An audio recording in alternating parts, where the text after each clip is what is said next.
falar, mas eu só vou chamar mesmo. Tá, então, Sônia, você já levou a Sônia? Passaria a primeira palavra, então, para a professora Sônia, que terá 15 minutos. A gente vai tentar fazer assim, ó, meia hora de fala, das 2 e meia hora para debate, ok? Então, passaria a palavra para a professora Sônia para ela falar sobre as políticas públicas municipais de Florianópolis na formação nessa temática. Boa tarde a todos e a todas. Queria agradecer o convite, poder estar aqui falando um pouquinho do trabalho que a gente desenvolve na Secretaria Municipal de Educação de Florianópolis.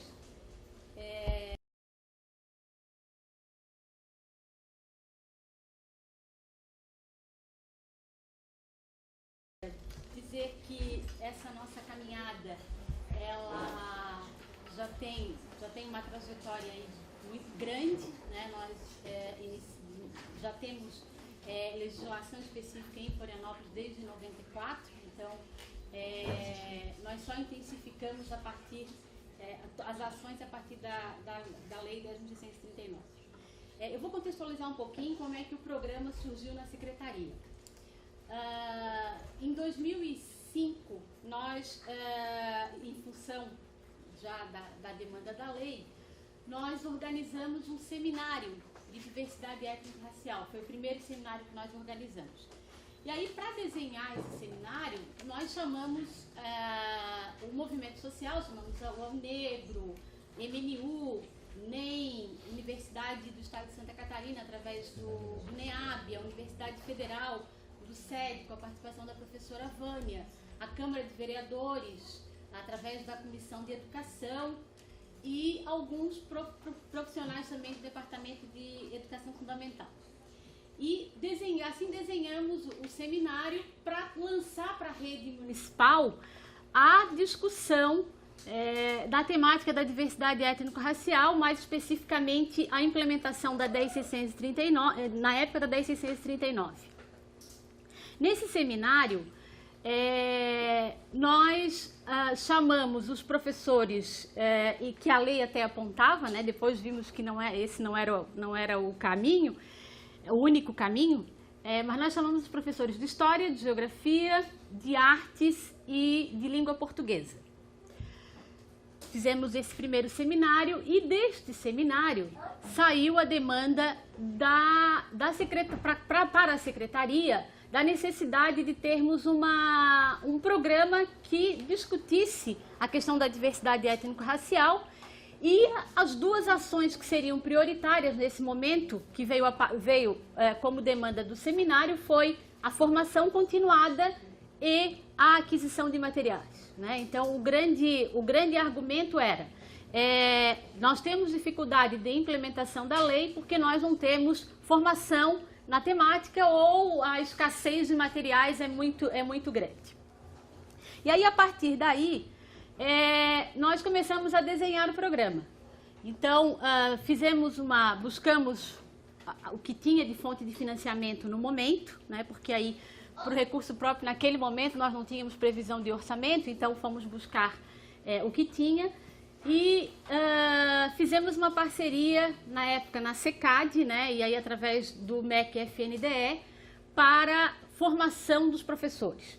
Encaminhamos um projeto para a formação e pensamos o seguinte: vamos arriscar, já que o material, há uma escassez no material, vamos arriscar também a produção de material. E aí o nosso projeto foi aceito. Conseguimos pensar a formação e a produção de materiais. E aí nós lançamos o programa de formação continuada, já que essa era uma das demandas. Só que, em vez de ficarmos somente com os professores de História, de Artes e de Língua Portuguesa, nós ampliamos esse universo de discussão e envolvemos os professores de Artes dos anos iniciais, porque entendemos que a discussão precisa começar lá na educação infantil, né? E aí passar por todos os anos iniciais, os professores de língua portuguesa e de língua estrangeira, os professores de educação física e os professores de história e geografia. e além deles os especialistas em assuntos educacionais. Vocês devem saber que retirar o professor da escola não é algo muito fácil, né?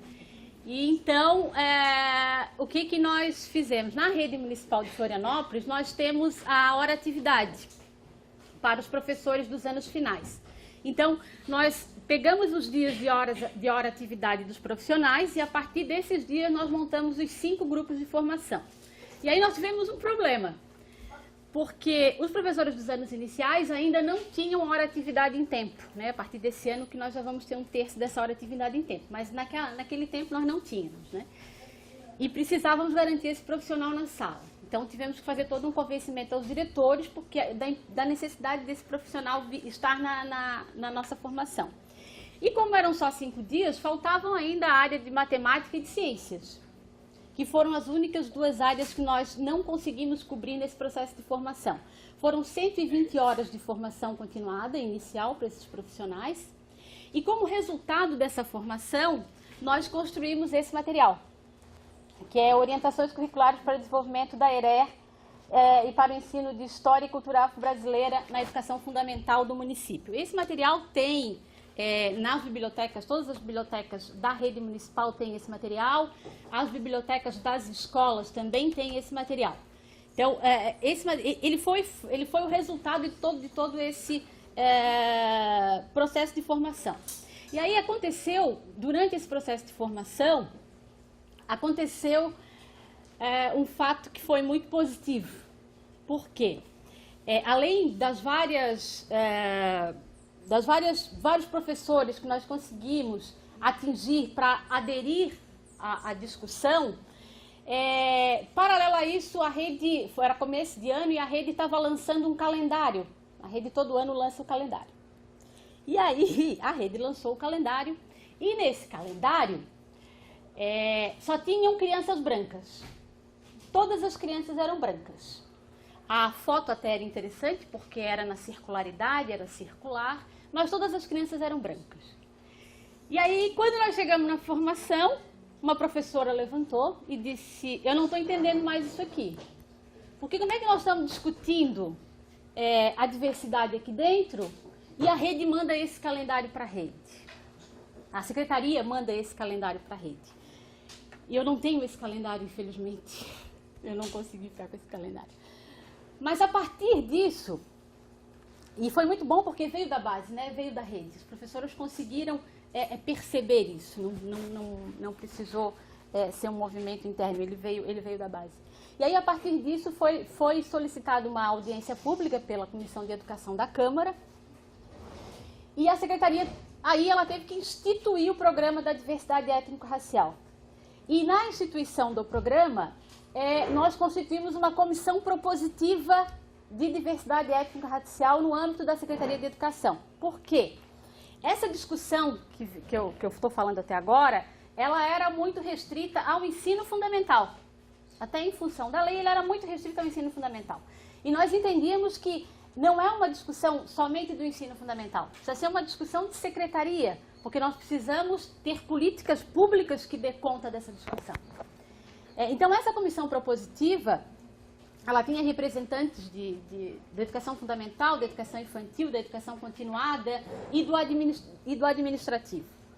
E dessa discussão, dessa comissão, o que nós fizemos? Nós começamos a lançar demandas para os outros setores da secretaria que não se envolviam na discussão. A primeira que nós fizemos foi para o setor administrativo.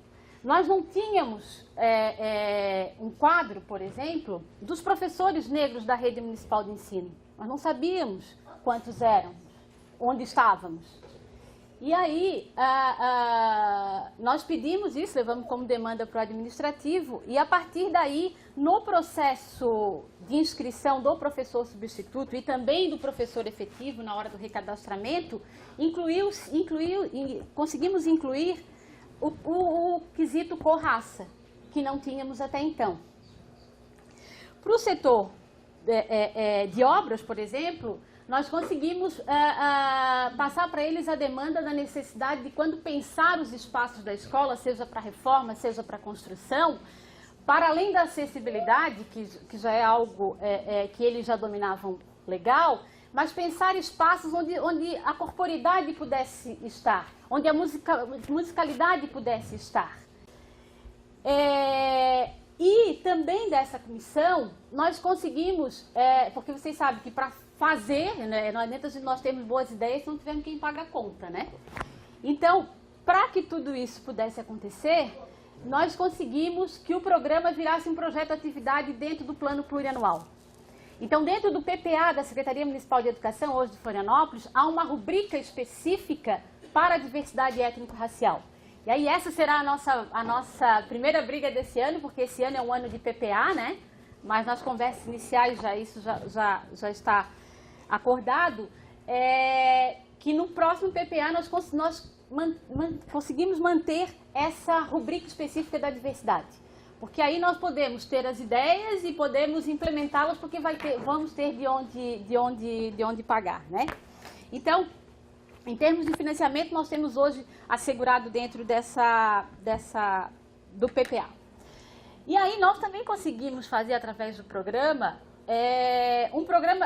um processo de formação continuada dos professores, né? Então, todas as diferentes áreas do conhecimento hoje, elas precisam discutir a diversidade étnico-racial dentro dos seus programas de formação. E, para além disso, nós temos também, aí puxando pelo programa da diversidade, uma formação específica de diversidade étnico-racial para todos os profissionais. E aí, para os professores da rede do ensino regular da rede, para os professores das entidades conveniadas, para os professores de educação infantil, para os professores de educação de jovens e adultos. Todos podem participar e devem participar desse processo.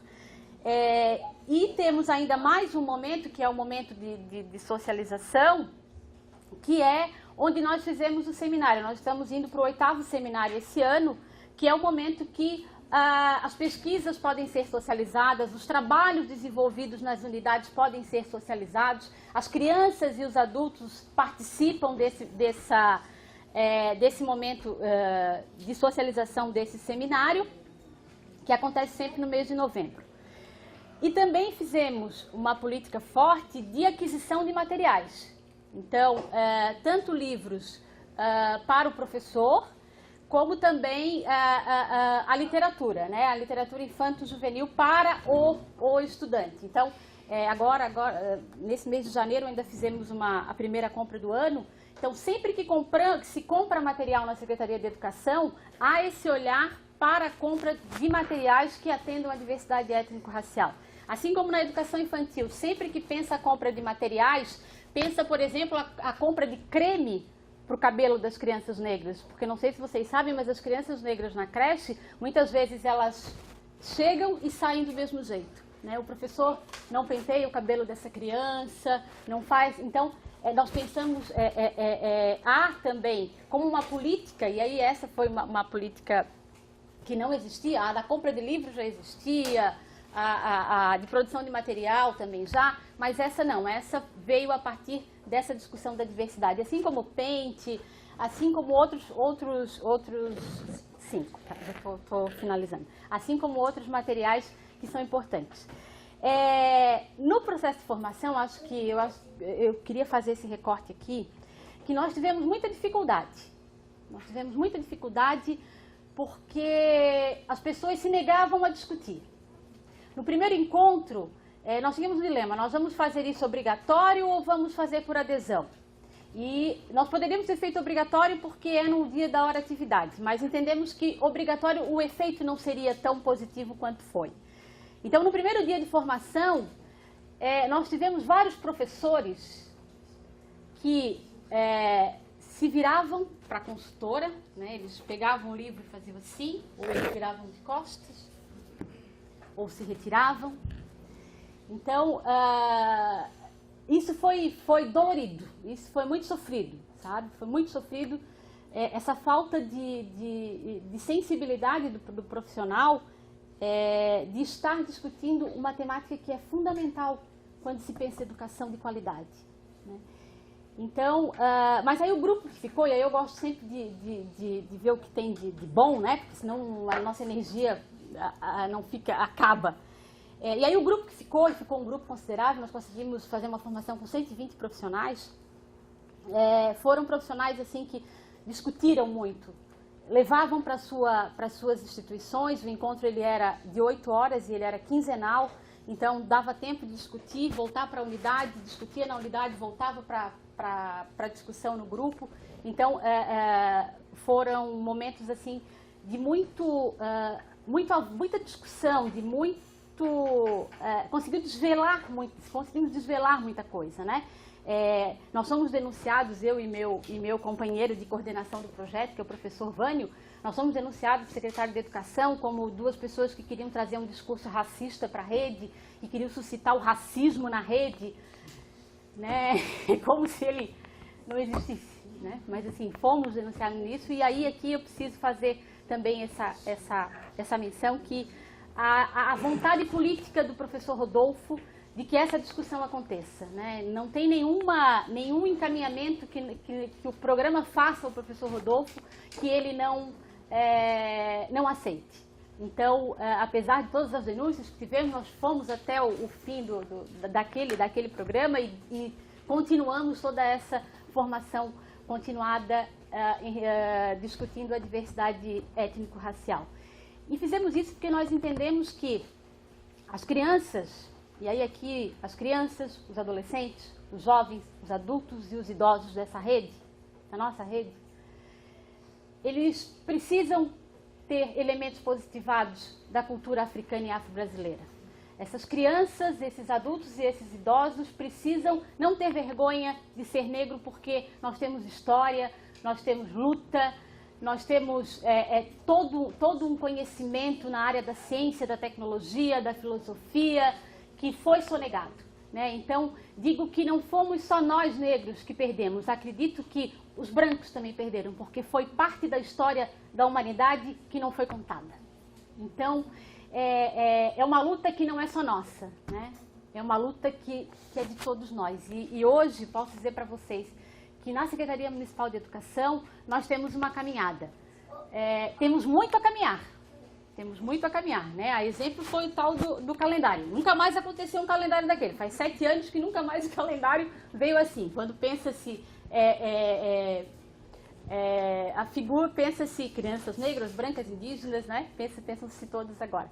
Mas nós ainda temos, porque o racismo institucional ele é pesado e nós não conseguimos identificar o nosso inimigo de cara. Nós temos que ir pelas bordas, nós temos que ir nas discussões para poder saber onde é que está. Porque às vezes é a vontade de um profissional que está lá na ponta, que pode dar um encaminhamento, por exemplo, e aí por não entender nada ele não dá, né? Então, foi na compra do creme, né, que a professora Sidneia também teve no início, ela perguntou, mas para que isso? Será se precisa isso? Será se isso precisa? E aí, ano passado, no seminário do ano passado, ela olhou para mim e ela disse assim, agora eu entendo por que precisava comprar. Agora eu entendo por que precisava comprar o pente. Então, nós sabemos que não são todos que nós vamos levar, né? Sabemos que a caminhada ela é árdua, ela tem muitos ganhos, mas 3 ou 4 ou 5 ou 10 ou 20 ou 15 que nós levamos, que nós conseguimos sensibilizar para a discussão, acho que já é um ganho. Obrigada. Obrigada pela professora Sônia pelo depoimento. Então agora, a Ângela, como eu falei para vocês, estudante de psicologia da 5ª fase da UFSC, vai contar para vocês, para a gente, a trajetória dela enquanto estudante negra, né, no processo de escolarização dela, e também como cotista da Universidade Federal de Santa Catarina. Ângela. Obrigada. Tá, primeiro eu queria agradecer o convite, estou muito feliz de estar aqui.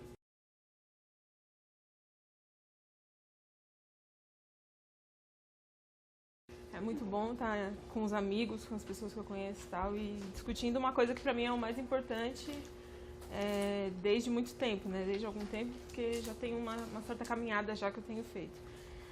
Bom, eu sou natural de São Paulo, sou de São Bernardo do Campo. Assim, o que eu posso dizer assim, sobre a minha escolarização e sobre toda a minha discussão, primeiro a importância de ter uma família que tenha um pouco um mínimo de entendimento sobre a importância da educação, que já é uma coisa muito difícil de se ter. Então eu tinha muita sorte, porque eu tenho muita sorte porque a minha mãe é uma pessoa que tem uma força muito grande, tem uma preocupação com a educação muito grande. Então, tipo, ela sempre trabalhou em casa de família e ela sempre trazia os livros, todos os tipos, desde gibi, tudo, ela sempre trouxe para casa. E sempre falava pra gente que a gente tinha que ler, que a gente tinha que aprender, e ela sempre buscava colocar a gente nas melhores escolas que tivessem, mesmo públicas. E aí a gente sempre estava sempre envolvido de alguma forma com isso, né? Com a educação de alguma forma. Então foi possível garantir isso. Então tipo, eu posso dizer que eu tive uma escola, um ensino fundamental bom, um ensino médio relativamente bom, mas o ensino fundamental foi muito bom porque ela sempre garantia. A gente tinha que mentir e falar que morava, porque se a gente colocasse o endereço que tinha da nossa casa, não podia. Porque a gente ia ter que ficar numa escola que era ruim, então ela pegava o endereço de outra pessoa, correndo risco, né? E aí a gente ia e foi. E aí isso ajudou muito a entender a importância da educação, né? Nós somos 3 irmãs, né? São 3 meninas. E eu sou a mais nova, tá? E aí, assim, foi assim, o meu ensino fundamental foi muito bom, minha mãe sempre participando, sempre eu tinha ajuda das minhas irmãs também, tipo, no sentido de discutir as coisas, de se eu sofri algum tipo de racismo, alguém fazer algum tipo de brincadeira desgostosa, sempre minhas irmãs iam para me defender. Minha irmã mais velha também, ela já fazia parte do movimento negro, em 95, quando começou a estourar mais, ela já fazia parte, né? Então, ela já tinha essa consciência e trazia pra gente. Então, eu sou um caso diferente de várias outras crianças. Porque eu tive um mínimo de direcionamento sobre questão de, não, você é negra, você é bonita, você não se preocupe com isso, com o cabelo, com não sei o que, porque você vai ficar bem. Então, eu sou um caso até à parte. Mas foi isso também que me garantiu estar aqui hoje, porque eu acho que se eu fosse criada na linha que muitas amigas minhas, porque o que eu vejo assim de saldo de tudo isso, das minhas amigas todas que estudaram comigo, fizeram curso, são, tipo, não dá pra contar nos dedos as meninas que estão na universidade. São muito poucas, e geralmente estão em universidades pagas, porque em São Paulo a concorrência é muito, mesmo com cotas, a concorrência é muito grande. Então a gente não consegue alcançar a universidade pública. No ensino médio eu fiz magistério, então, que aí já também foi uma coisa que foi diferente, porque como minha mãe sempre incentivou muito o estudo, então eu consegui passar num vestibular também, um mini vestibular que era para o magistério. Mas e também que era super difícil, super concorrido e tal, mas foi por causa desse incentivo. As minhas amigas não conseguiram passar, as pessoas vão ficando no caminho. O que eu vejo, sabe? Elas vão ficando e mesmo se elas têm interesse de estudar, de fazer as coisas, elas vão ficando. E aí, só que aí, nesse período de estudar no ensino, no magistério, a gente tem alguns problemas, porque o ensino não é tão focado. Então, tipo, a gente não conseguia focar nas matérias, por exemplo, de matemática, de física, de biologia, porque a gente não tinha esse incentivo, porque o incentivo era que a gente fosse professora. E eu tive uma formação muito boa no magistério. Isso também eu posso garantir, assim, meu magistério foi muito interessante, apesar das dificuldades, porque foi exatamente na época do magistério que eu engravidei, no 2º ano. Só que nessa coisa de engravidar também eu já fazia parte do movimento, porque eu já participava do projeto Meninos e Meninas de Rua, em São Bernardo do Campo, que eu não posso esquecer, porque faz parte, assim, foi o que me moveu para participar de todas essas coisas. Foi lá que eu comecei a entender o que era a sociedade, quais são os problemas e por que existia diferença, tal. Tudo foi que eu peguei firme, né? Nesse entendimento. E aí, nessas épocas mesmo, eu já conciliava tanto a escola, o ensino médio, quanto a militância estudantil. Tanto estudantil quanto militância em movimentos. Assim, eu fiz muita coisa em muito pouco tempo. Assim, foram os meus 15, 16, 17 anos foram totalmente voltados para a militância social, em manifestações, em ocupações, em passeatas. Eu lembro que tinha esse curso que eu fiz, que era o Cefam, ele foi retirado do Estado e tal, e a gente fazia manifestações para ele continuar, porque as outras meninas queriam entrar também de escola pública, né, para elas poderem entrar. E aí eu ia e a professora falava, você não pode ir porque você já está de 8 meses grávida. Eu falava, não, professora, eu estou de 7, deixa eu ir, eu vou conseguir, eu vou. Então eu lembro, e as meninas todas me apoiando, não, vamos, a gente vai. E assim, de ir com 8 meses e meio até 8 meses e meio, 9, então que eu tive meu filho, né, que tem hoje 9 anos, que é o Cairu, que é filho de um militante também do movimento negro, o pai dele também é militante. E isso também me ajudou muito, porque aí ele tinha essa ideia de que ele tinha que me ajudar. E tinha a discussão do feminismo, também a gente tinha um grupo de discussão que era o Rotação, também, que foi logo depois do projeto, que a gente discutia e tinha a discussão de gênero, o foco era sempre a questão do capitalismo, racismo e machismo. Então, tipo, sempre essas 3 discussões estavam sempre circulando e tal. Então ele tinha que me ajudar também, tinha que...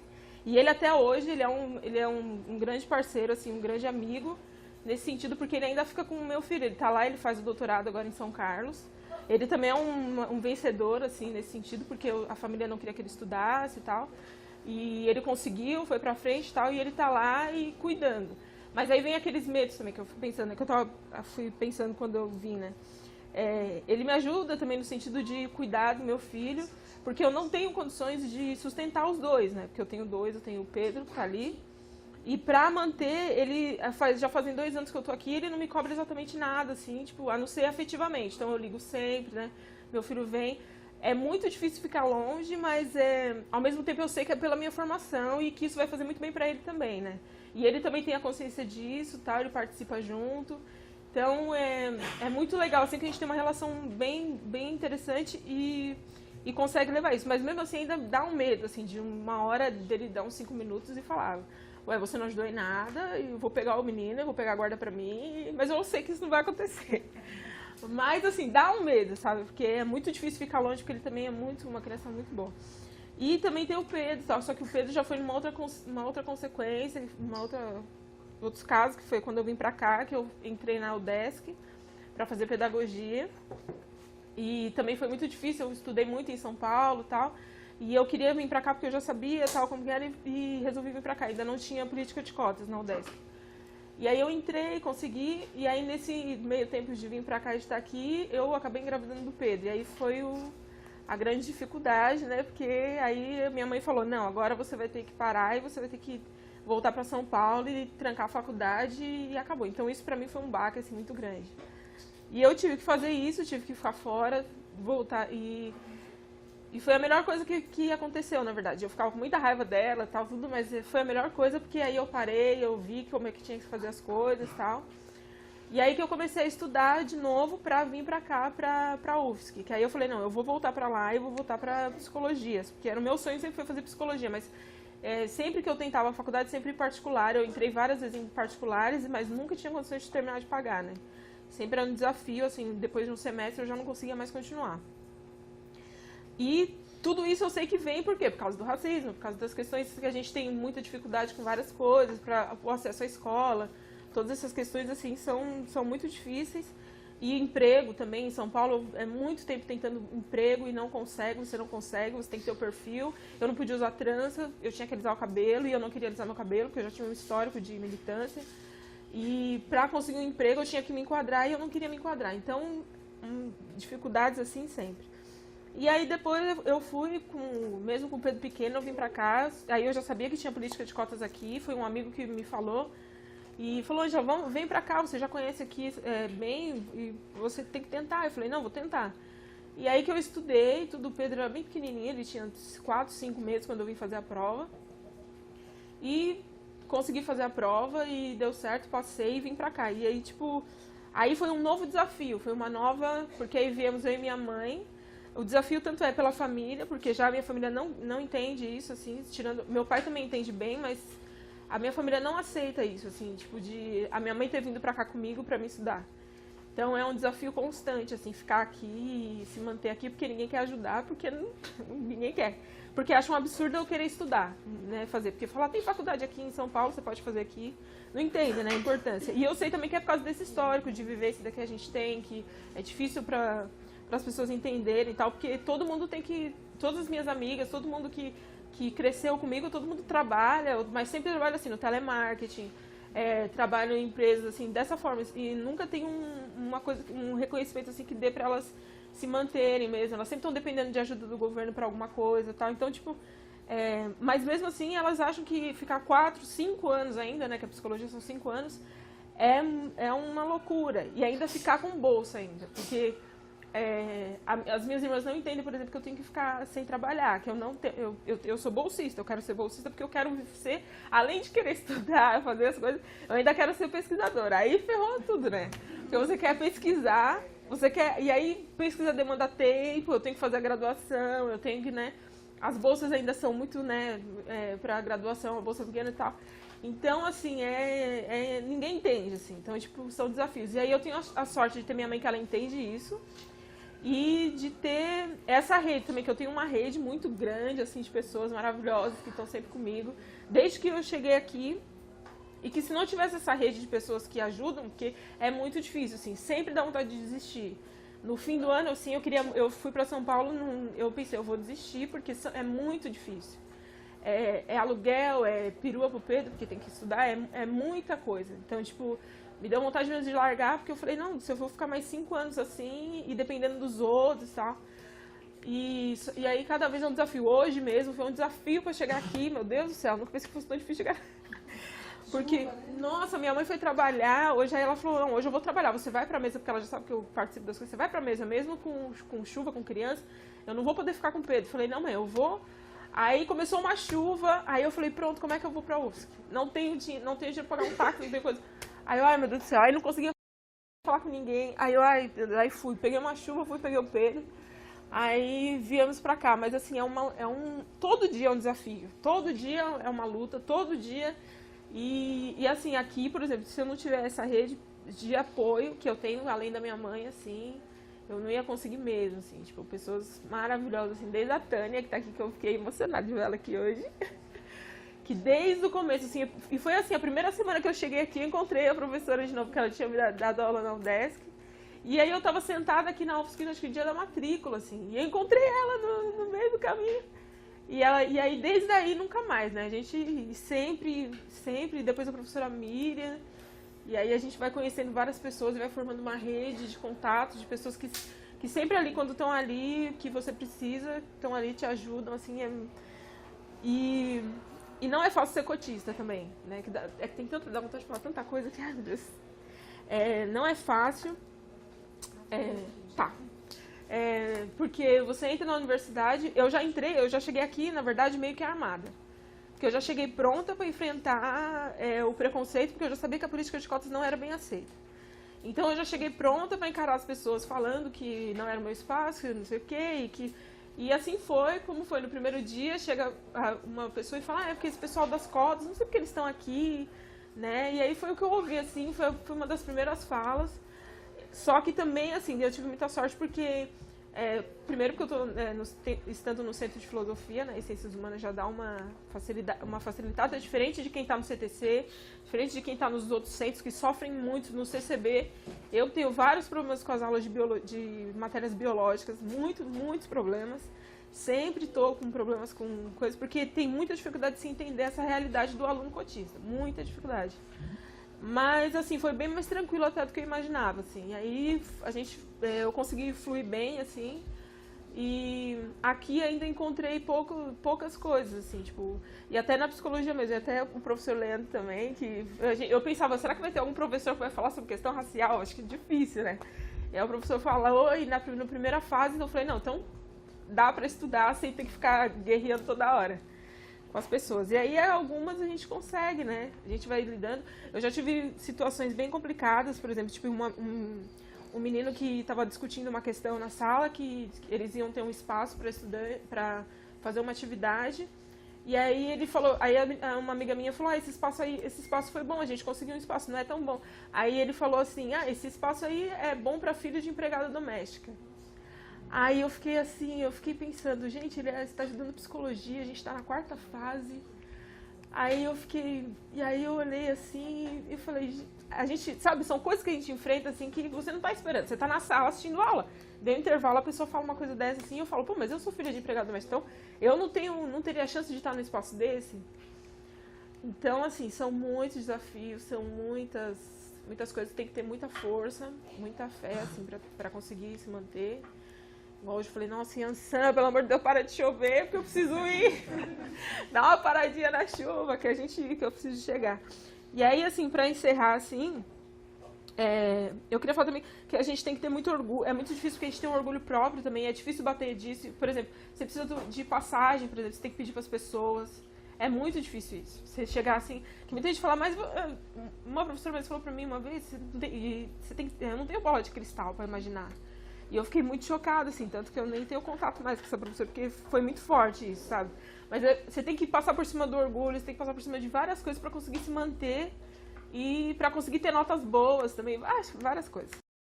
Vou te perguntar um pouco mais sobre isso, né? Quer dizer, a gente vê que é mais frequente das nossas alunas negras, jovens, que nem tu, terem filhos do que as alunas brancas.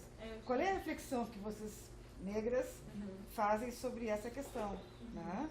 Porque ela parece algo bastante forte, importante, recorrente. Professora Regina? Também queria dizer para a Ângela que fiquei bastante mobilizada com essa fala sobre a trajetória aqui nos movimentos. Não sabia dessa trajetória nos movimentos negros. E desde o ano passado eu fiquei bastante mobilizada quando uma fala sua dizendo que não foi possível escrever o Pedro no NDI porque não contempla a educação integral, né? Não é possível ele ficar o período todo e por isso eu escrevi ele num espaço um pouco, talvez mais próximo da minha casa. Esse ano tem uma política diferente, né? Que foi definido 30% para estudantes que têm o cadastro da praia e as outras 70% de vagas para a comunidade. Então, o perfil das crianças do NDI não vai ser mais filhos de professores técnicos e de alunos da UFSC, que sim, de uma porcentagem de alunos da UFSC com vulnerabilidade social e também o critério para a comunidade é a vulnerabilidade social. E aí, como professora, eu queria levar um pouco isso para o grupo. Eu queria escutar como mãe, como estudante aqui da UFSC, as tuas expectativas em relação ao cuidado dessa criança e ao ensino integral. Porque esse ensino é pensado para, principalmente, professores, pais, que chegam às 7, saem perto do meio-dia, e é só um período do dia.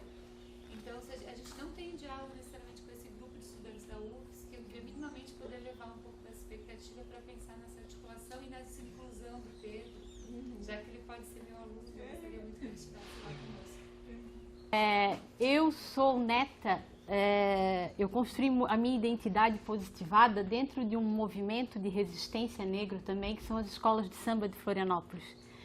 Minha avó Geninha, foi a primeira mulher a ser presidente de uma escola de samba em Florianópolis. E ela gerenciava aquele grupo de pessoas, na sua grande maioria homens, né? Então era sempre muito bom. Eu era neta da Geninha, era muito bom.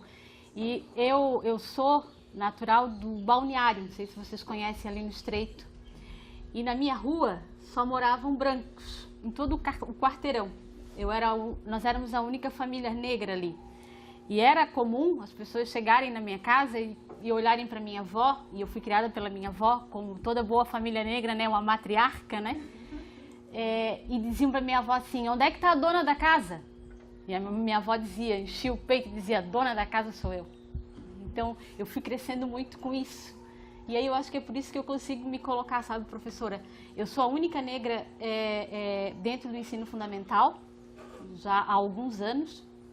E sei que tem vários professores negros na rede com muita e muita competência, mas que não se abre essas oportunidades, né?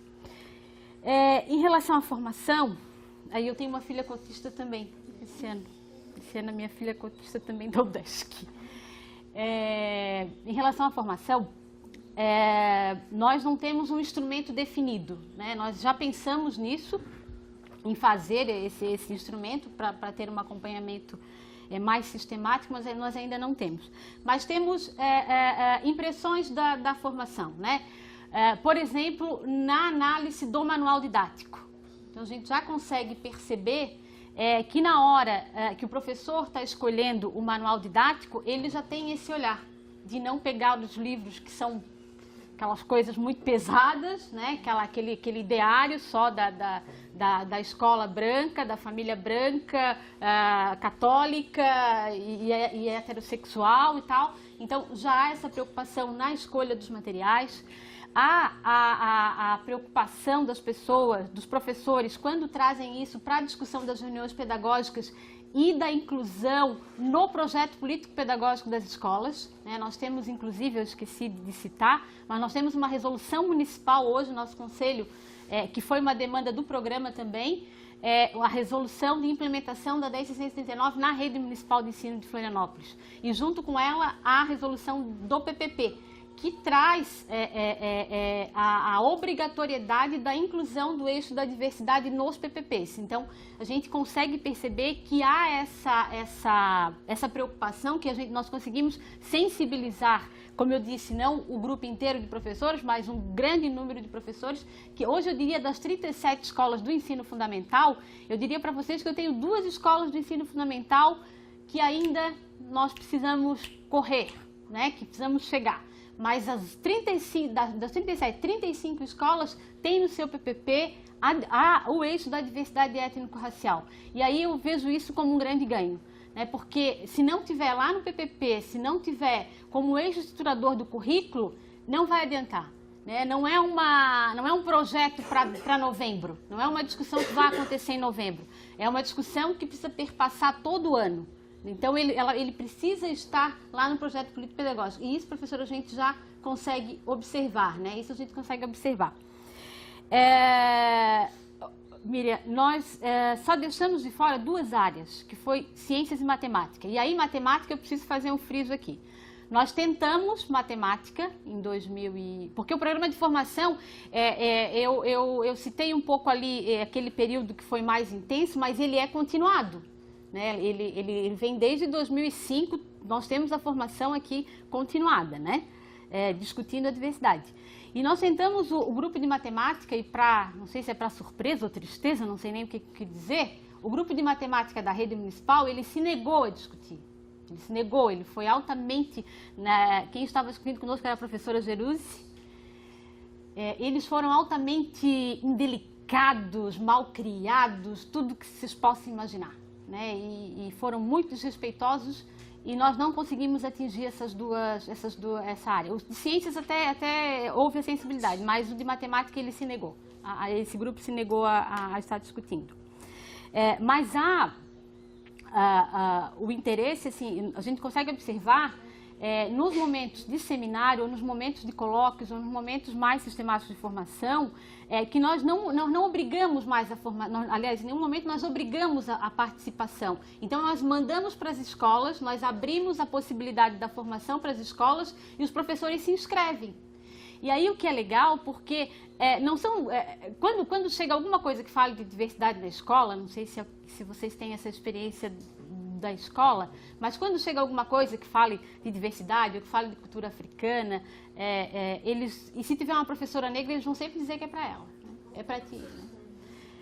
E é legal porque isso já não está acontecendo mais. Então, nós temos professores e professoras negras participando da formação, mas nós temos muitos professores e professoras brancas também participando da formação. Não há mais aquela coisa de que é a fulana que tem que ir. Então, é aberto para o grupo e a gente consegue perceber que há um interesse das pessoas em participarem. O nosso seminário, por exemplo, nós conseguimos disponibilizar uma vaga para cada instituição. E é uma briga. E é uma briga porque as pessoas querem socializar os trabalhos que fizeram, né, no decorrer do ano, querem participar do seminário e aí nós não temos lugar para todo mundo, né? Que é o outro... No começo não era esse problema, agora isso já passou a ser. Mas a avaliação ela é muito positiva. Um outro dado também é na hora da autodeclaração.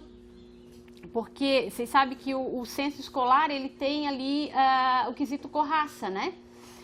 E nós percebemos que no decorrer desses anos, o número de não declarados ele diminuiu consideravelmente. Não declarados e pardos diminuiu consideravelmente. O número de crianças e adultos, e jovens e adultos na rede negros, ele não é muito alto, vocês sabem, né? Vocês devem saber disso. Mas os que têm se autodeclaram. e aí a gente avalia isso já como também um resultado do processo de discussão, de formação com os professores que levam isso para as salas de aulas e os alunos conseguem fazer essa identificação. Na educação infantil, nós temos um nó, porque quem faz a declaração é o pai, né? E o número de não declarados ele é muito alto na educação infantil. Se nós pegarmos o censo de Florianópolis, os dados não batem. Nós temos muito mais não declarados na rede do que no censo. E isso nos apontou uma necessidade, que é a discussão com os pais. Nós precisamos fazer agora, ampliar o trabalho para começar a discutir com os pais. Porque eles ainda não conseguem se ver não conseguem declarar seus filhos como crianças negras. E nós precisamos, já vou terminar, nós precisamos do indicador, porque a política só é gestada a partir do indicador, né? Se nós não tivermos os indicadores, nós não temos política pública. Então nós precisamos dar visibilidade para isso, para podermos ter a política. Não sei se eu consegui responder. Só para fechar, até conversei com a professora Miriam, quando nos encontramos lá na secretaria, uma necessidade urgente que nós temos, e aí vai ter que ser dentro do programa, é ampliar a discussão para a questão do gênero e para a questão da orientação sexual. O número de crianças, de jovens e de adultos com outra orientação sexual, não heterossexual, ele é muito grande. E não sabemos ainda lidar muito com isso. Isso é um nó. Então, é algo aí que está no nosso horizonte para discussão, para pensar e para estudar. Na rede municipal já é aceito o nome social, né? O nome social ele é aceito. Nós temos na educação de jovens e adultos, agora eu tive a grata satisfação de estar fazendo uma matrícula, ali no Morro do Horácio eu tive 4 nomes sociais, isso muito legal.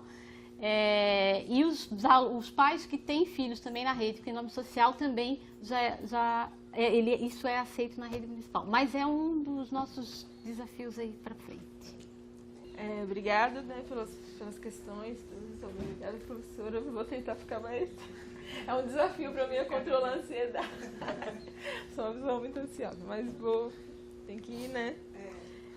Aos poucos a gente vai conseguir.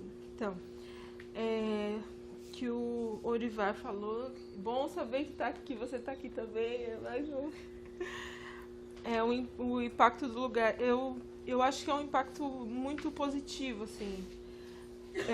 Principalmente para as pessoas, quando eu volto para minha cidade, elas perguntam onde eu tô e o que eu tô fazendo, e dizer que eu tô na universidade, e muitas também, eu já falei para muitas pessoas virem fazer, e muitas vieram para a universidade por causa disso. Falei, não tem cota, gente, vocês podem se inscrever e tal. Então, assim, e eu senti muito essa diferença no período que eu estava grávida do Pedro, porque na época que eu estava grávida dele, eu era só a mãe do Pedro que ia no posto, no SUS, fazer o tratamento, e eu já tinha sido a universitária antes, né? E assim, é muito diferente quando você chega com uma discussão, ou você chega dizendo, eu sou estudante, ou aqui mesmo no SUS, aqui mesmo em Florianópolis, quando você chega, eles falam, não, você tem que pegar a senha, tal, eu vou pegar a senha, mas eu tenho direito, não sei o que e tal. Então, essas coisas, essas armas que a gente vai obtendo, né, isso muda muito e ajuda também muito para que essa visibilidade das outras pessoas, para elas verem que elas também podem, assim, sabe? Tipo, eu imagino que para você também isso seja muito, aconteça muito, né? E é isso, assim, mas muitas ainda vêm também como, tipo, a Ângela fica lá só estudando. Tem muitos que falam isso também, fica só estudando, nunca sai da universidade, só tá na universidade. Então, assim, né? Acho que é por isso que eu também fico um pouco... ela só estuda e tal. Tem pessoas que falam, mas você fica lá, você não trabalha, você não... Eu fico, gente, estudar são 8 disciplinas obrigatórias por semestre e tal, mas vamos lá. A experiência como cotizar... sim, com outros... Então, eu vi muitas coisas aqui já. De pessoas que já foram embora, de pessoas que não aguentaram, mas sempre o problema é financeiro, a maioria, assim. É financeiro, não consegue se manter, vai na praia igual, por exemplo, eu não tenho mais auxílio moradia porque a minha mãe mora comigo. Então, o edital não prevê, então se eu tenho uma pessoa que mora comigo, eu não posso. Então, já diminuiu R$200, já foi um impacto pra gente. Então, sempre o problema é financeiro.